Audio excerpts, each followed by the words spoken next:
సంగారెడ్డి జిల్లా పాశమైలారం పారిశ్రామిక ప్రాంతంలోని బిస్లరీ కార్మికులు తమకు న్యాయం చేయాలి అని చెప్పేసి తొలగించిన కార్మికులను తీసుకోవాలని చెప్పేసి గత 58 రోజులుగా సమ్మె చేస్తున్నటువంటి పరిస్థితి ఉంది.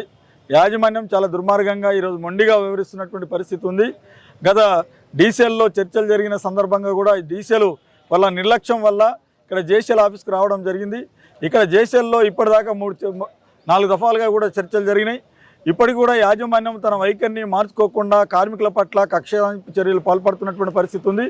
ఈరోజు మేము అడుగుతున్నది గొంతమ్మే కోరికలు కాదు, వాళ్ళ తొలగించినటువంటి ఇల్లీగల్గా తొలగించినటువంటి కార్మికుల్ని తక్షణమే తీసుకోమని చెప్పేసి అడుగుతూ ఉన్నాం.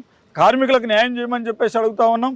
ఇవాళ బిస్లరీ పరిశ్రమ అనేటటువంటిది ఇంటర్నేషనల్ పరిశ్రమ. ఇంటర్నేషనల్ నిబంధనల ప్రకారం ఈరోజు కార్మికులకు అన్ని సౌకర్యాలు కల్పించాలి. కానీ ఈరోజు ఆ పరిశ్రమలో చూస్తే మాత్రం అనేక సమస్యలతో నిండుకున్నటువంటి పరిస్థితి ఉంది.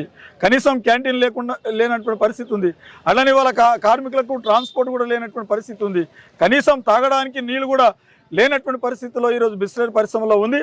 అందుకనే ఈ రకంగా ఈరోజు పరిశ్రమను నడుపుతూ కార్మికులకు వ్యతిరేకంగా ఈరోజు వ్యవహరిస్తూ కార్మికులు యూనియన్ పెట్టుకున్నందుకు కక్ష సాధింపు చర్యలకు పాల్పడుతూ యూనియన్ నాయకత్వాన్ని ఇవాళ డిస్మిస్ చేస్తూ ఫైనల్ అండ్ ఫుల్ సెటిల్మెంట్ని వాళ్ళ ఖాతాలో వేసినటువంటి పరిస్థితి ఉంది.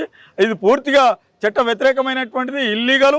అందుకనే తక్షణమే వీటన్నిటిని యాజమాన్యం ఉపసంహరించుకొని ఈరోజు తక్షణమే తొలగించినటువంటి కార్మికుల్ని ఈరోజు పరిశ్రమలు తీసుకోవాలి అని చెప్పేసి, కార్మికులకు న్యాయం చేయాలని చెప్పేసి, ఇతర కార్మికులు ఎదుర్కొంటున్నటువంటి ఈ సమస్యలన్నింటినీ కూడా యూనియన్తో చర్చించి ఈ సమస్యలు పరిష్కారం చేయాలి అని చెప్పేసి సిఐటిగా డిమాండ్ చేస్తున్నాం. యాజమాన్యం స్పందించకపోతే పోరాటాన్ని మరింత ఉధృతం చేస్తామని చెప్పేసి హెచ్చరిక చేస్తా ఉన్నాం.